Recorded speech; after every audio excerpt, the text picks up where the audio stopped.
Hello বন্ধুরা, আজকে আমি দেখাবো। এই দেখুন, চিংড়ি মাছ আছে, কটা চাদা মাছ আছে, আর এটারই বাটা করব। প্রথমে আমি নিয়ে নিলাম কয়েকটা রসুন, কাঁচা লঙ্কা বেশ করে দিব।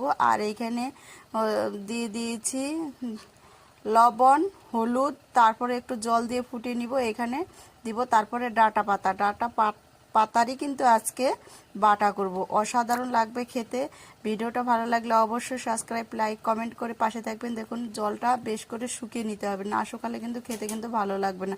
তারপরে একটু সরষের তেল দিয়ে, কালো জিরা দিয়ে কিন্তু এটাকে একটু হালকা ভেজে নামিয়ে ফেলতে হবে। বেশি ভাজলে কিন্তু বাটতে সুবিধা হবে না। আর পাটায় বাটার রেসিপি কিন্তু খেতে কিন্তু অসাধারণ লাগে।